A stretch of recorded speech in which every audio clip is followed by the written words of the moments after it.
The 21-22 season is now over. We've witnessed quite a lot of memorable events, both inspiring and disappointing. We've already made a video about this season's biggest disappointments, so now let's talk about the positive things that happened throughout the season. But before we start, we'd like you to answer this. Real Madrid has won La Liga this season.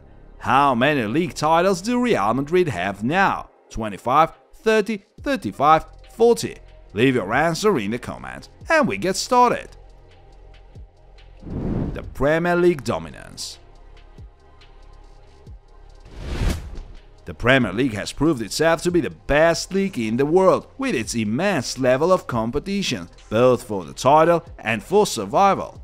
There was a title race in Italy, of course, but the big difference in teams level in the Premier League and in Serie A is undeniable. The Premier League climax this season is also worth mentioning, as for the second time in 4 years, both teams, Manchester City and Liverpool, gained more than 90 points. And not to forget about Chelsea, another world-class team. These three sides could have ended up in the Champions League semi-finals if it were not for Real Madrid that beat Chelsea first and then denied the English final, which could have been third in 4 years, as Los Blancos went through despite all the Man City efforts and then won against Liverpool in the final. It seems there's no other way to stop such teams unless Real Madrid use their magic. The competition for the top 4 position was no less heated as it was Arsenal against Tottenham, and there were 5 teams that were fighting against relegation: Burnley, Leeds, Watford, Norwich and Everton. The toughest just weren't good enough to match the mid-table teams and dropped to the verge of relegation despite being quite a rich club. And that's what we love this league for, being this unpredictable. Not to forget about West Ham and their progress under David Moyes, as the Irons reached the Europa League semi-final and will play in Europe in the next season as well. That's what the Premier League is all about, the best football we can find.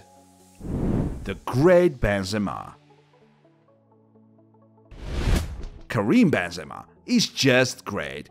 Who would have thought back in 2018, when Cristiano left, that it would be Karim to carry Real Madrid and not Hazard or Bale? Though he always was among the team leaders, this season he's turned into an unstoppable superhero. The best La Liga scorer with 27 goals and also 12 assists remained consistent throughout the whole season. But the Champions League was where the Frenchman shone the most. Real Madrid went through all the stages, and in every tie they were considered the outsiders. But Benzema was their ultimate weapon. A hat-trick against PSG in 17 minutes, a hat-trick against Chelsea in the first leg and then a decider in the second, and of course the semi-final against City. First, Karim scored a penalty with a Panenka shot and then secured the final for his team with another penalty. And Benzema was more than just a finisher, but the one to create chances for himself and then convert them. After such a season, no wonder he's tipped to win the Ballon d'Or at the end of the year. More and more people tend to compare Karim to Ronaldo for these Champions League wonders. And what do you think? Which one of the two Real Madrid legends has done more for the club? Has Karim already reached Cristiano's level of influence? If not, will he ever? Leave your thoughts in the comments. Friends, if you like what we do on our channel, please click the thumb up for this video, subscribe to our channel and turn on the notifications to follow our new releases. Support us and we'll try to make more interesting videos for you. The Villarreal sensation. Last year, Unai Emery won his favorite trophy yet again, for the 4th time, as Villarreal won against Manchester United in the Europa League final. And it is only now we understand how important that victory was, as it started Villarreal's Champions League campaign, which was a very tough one right from the beginning. Villarreal was in the same group with Manchester United and Atalanta, but still managed to advance with 10 points. And then the magic began. In the second leg against Juventus in the round of 16, Unai Emery's side managed to score 3 goals in 12 minutes and thrashed the Bianconeri. In the quarterfinal against Bayern, Villarreal's performance was nothing but a defensive masterclass in the first leg, and in the second leg, the late winner scored in the 88th minute led them straight into the semi-final, 2-1 on aggregate. 2 shots on goal was all it took Villarreal. After the first leg against Liverpool, it looked as if it was all done. The English side was too dominant, but we were yet to see Villarreal fight back, as the first half against Liverpool at home was the best 45 minutes we saw from Unai Emery's side in the Champions League. They scored 2 and didn't let Liverpool make a single shot on goal, while the English team's passing accuracy was 66%, the worst number in the season. The reason for that was Villarreal's intense pressing. However, Liverpool did come back and the Cinderella story was over. But nonetheless, the Spanish side's performance was nothing but a sensation. Unai Emery managed to forge a well-disciplined team with a real character, even though the players may lack quality. Should we compare them to the Bayern or Liverpool players? The likes of Coquelin, Lo Celso and Alberto Moreno show that they're not yet done and football is more than individual skills. It's said that we won't see Villarreal in the Champions League next season, as the side finished 7th in La Liga. It seems the Champions League marvelous campaign took too much of this team's magic. The return of Ronaldo and De Gea. There were 2 long-anticipated returns at Manchester United. On the last day of summer 2021, Cristiano Ronaldo made his return at Old Trafford for €15 million.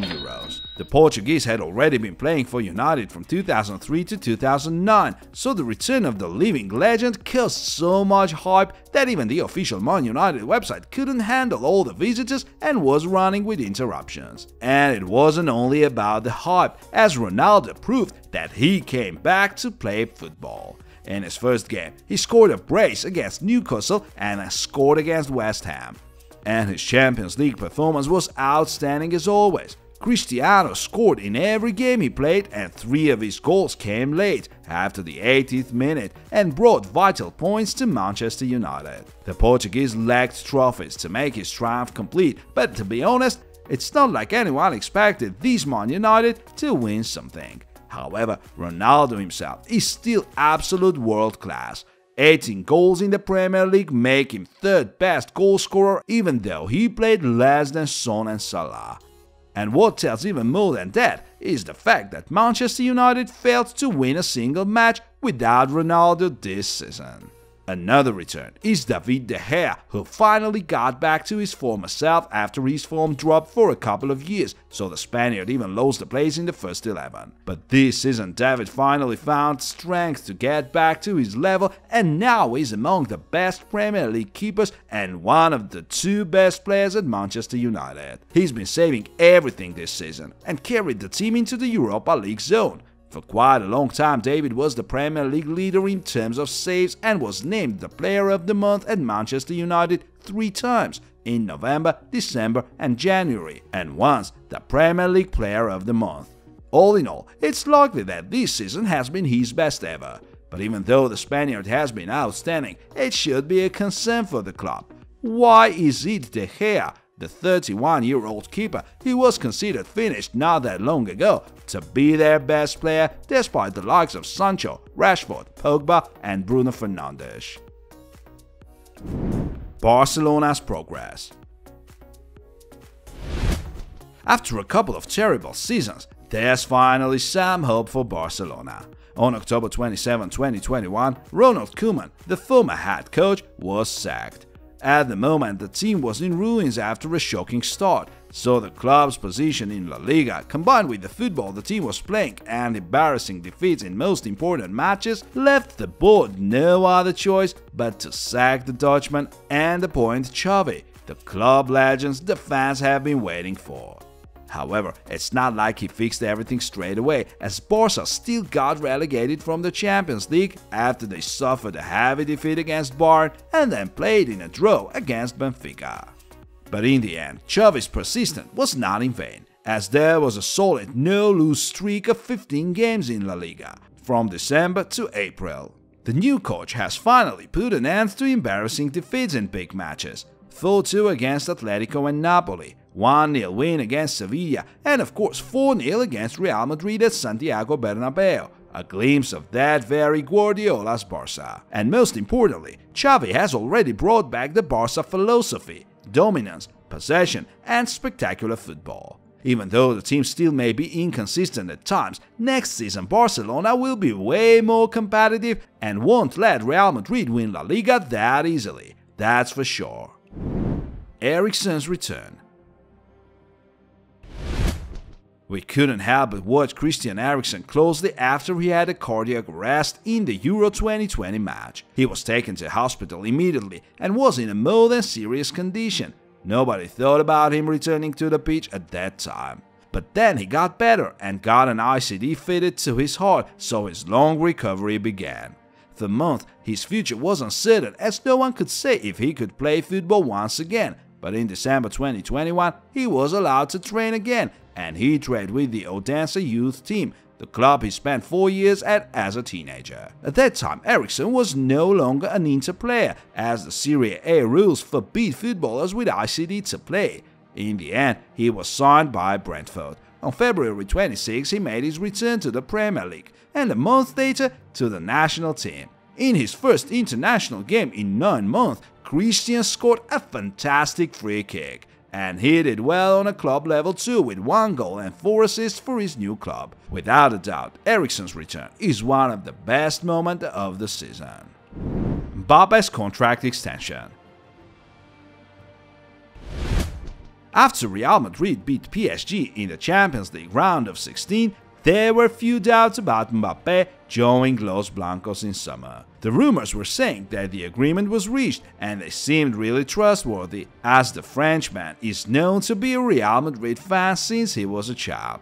But PSG had no intention of letting their biggest star leave, no matter the costs. The board was ready to do whatever it may take to keep Kylian. Even Emmanuel Macron, the president of France, made his contribution, as he said that it was vital that Kylian Mbappé stays at Ligue 1. In May, a number of reliable media outlets announced Mbappé is staying, and some days later it became a fact. Mbappé signed a new contract with PSG that lasts until 2025. But the most shocking thing was the contract's details. The salary of 93 million euros per year, which is 2.5 times more than Lionel Messi earns. And Kylian will be given powers to influence transfers and even sack the coach. There's no doubt that Mbappé staying is a huge success for PSG. His potential is insane, and he may win the Ballon d'Or more than once. It has also done a lot of good to PSG's Champions League chances, as they're going to be considered strong favorites now, with Mbappé, who's going to be highly motivated. So after PSG had signed Neymar from Barcelona, the French super club has had another successful transfer story, as they've kept their key player at Parc des Princes. The titles of Man City and Milan.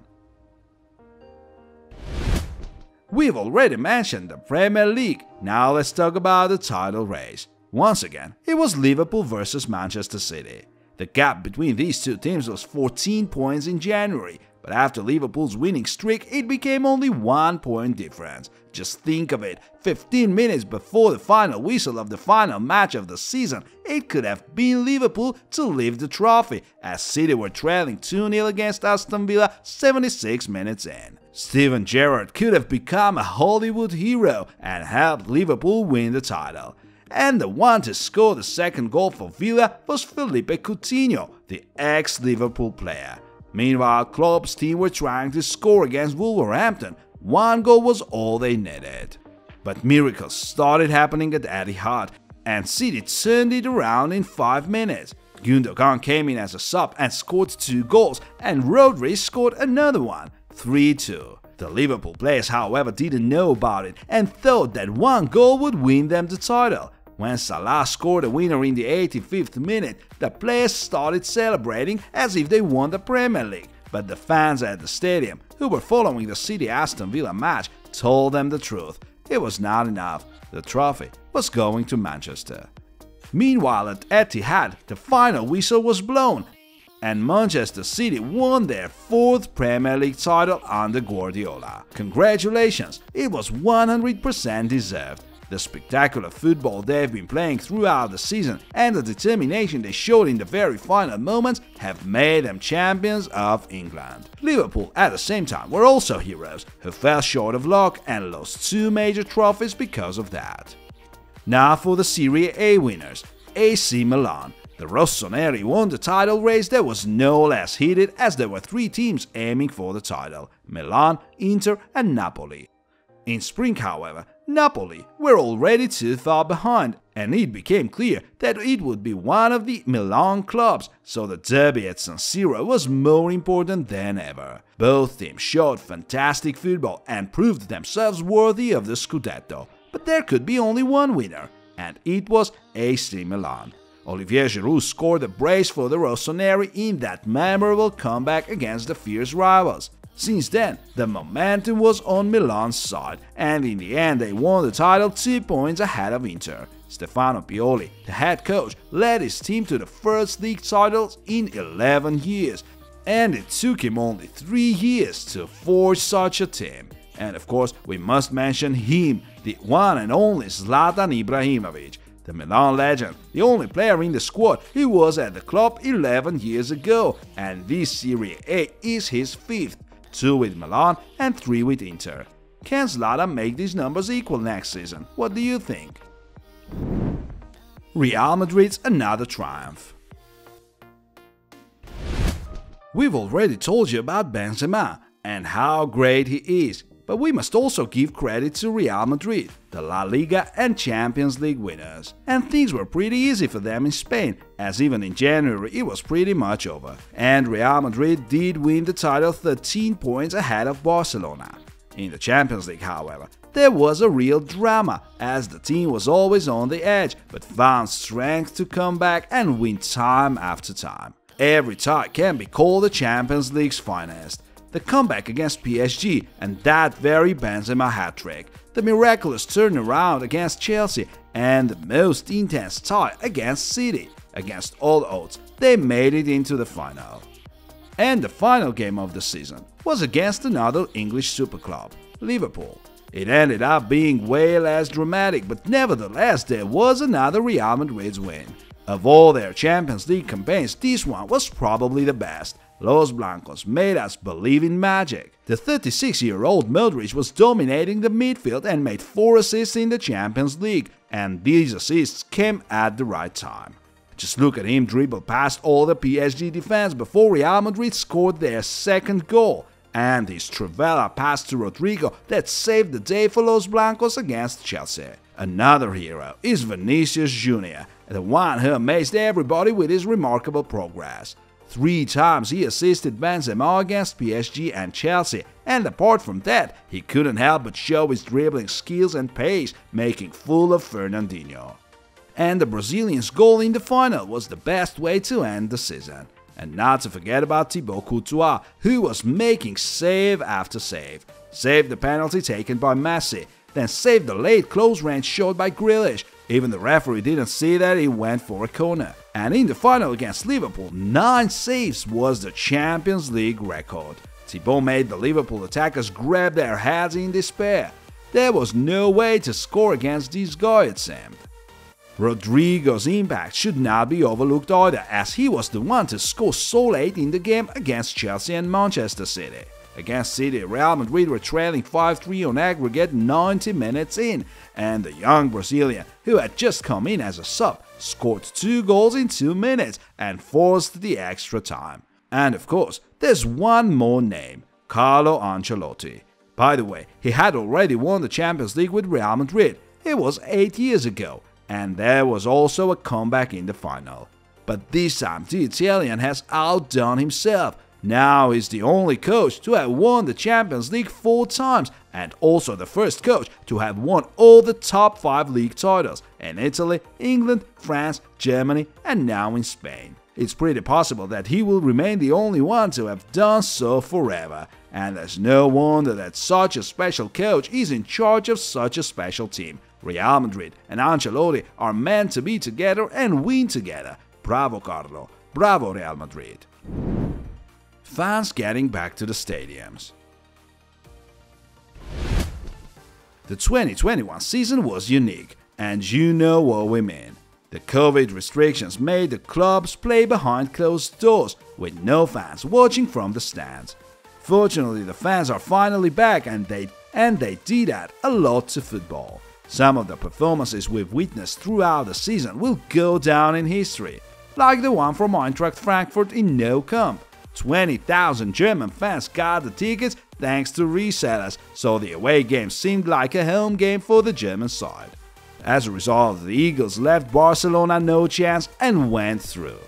Another memorable thing happened in April. Cristiano Ronaldo's newborn son passed away, and Liverpool fans paid tribute to the Portuguese and expressed their support. Liverpool played Man United, and in the 7th minute both United and Liverpool fans started singing "You'll Never Walk Alone" and gave a standing ovation to the Portuguese. Cristiano appreciated the gesture and thanked the Liverpool fans for their compassion via Instagram after the game. And the most witty performance was the one by Legia fans from Poland, as they had a surprise for the away team. There was Leicester in the Europa League game. They knew the Leicester players would take a knee before the kickoff whistle, so they had branded a huge banner that said "Kneel before His Majesty," and it looked like the Leicester players kneeled before the home stand. We definitely hope to see more of that next season, and we also hope that fans will never leave stadiums again. These stories are what the footballers and coaches involved will remember this season for, and so will we. And what is your favorite memory of this season? Tell us in the comments. Thanks for watching. See you!